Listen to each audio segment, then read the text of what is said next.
Sa video ngang ito ay tinuruan ko si Bunso kung paano magpadala ng parcel. Pero bago yan, bago kami umalis ay sinigurado ko munang nakapaghugas na ako ng aming mga pinagkainan. Ganon din nakapamili ng kaunting stock. Katulad niyan, itlog at kamote. At syempre, naglaba na rin ako ng kaunti. Dahil ayokong matambakan ng mga labahin. Mas mahirap kasi pag marami na. At syempre, nagluto na rin ako ng aming ulam para sa tanghalian hanggang gabihan na. So ayan nga, pagkatapos ko ng mga nasabing gawain, ay lumarga na nga kami ni Bunso papunta doon sa aming pagpapadalhan sakay ng aming Mercedes-Benz. Charot! Tricycle lang po yan. At yan nga, naglalakad na kami dyan papunta naman sa sakayan ng jeep. Pagdating naman sa pagsakay-sakay sa mga jeep ay confident naman ako na maalam na si anak kasi yan ang gamit niyang transportation pagka siya pumapasok sa kanilang school.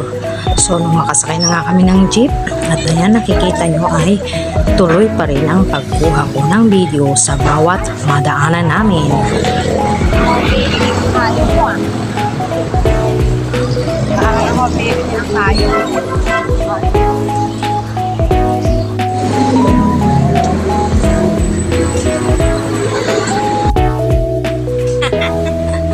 Ayan, pasok. At pagdating nga namin sa JNT, eksakto namang wala silang customer kaya agad-agad nila kami inasikaso. At may kanya-kanya kaming barcode pala dyan ni anak kasi pinagawa ko na siya ng sarili niya para natututo na rin siya. At matapos na nga kami dyan ay dali-dali na kami lumabas at bumili ng kaunting gulay doon sa nakita namin sa tapat lamang ng JNT at dumiretso rin pala kami sa SM. At nakita namin itong tindahan ng mga pagkasasarap ng matisapay. Mabili ka. Ate, isa nga ako dito. Ako. Pili kayo yung nanay mo. Yan.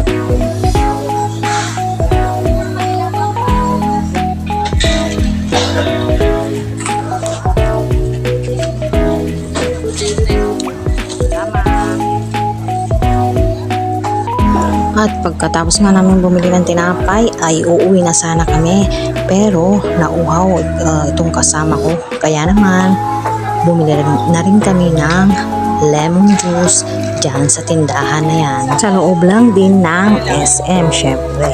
Pagkatapos nga dyan ay umuwi na kami ng Bunso at yun lamang po sa video ito. Maraming salamat sa panonood.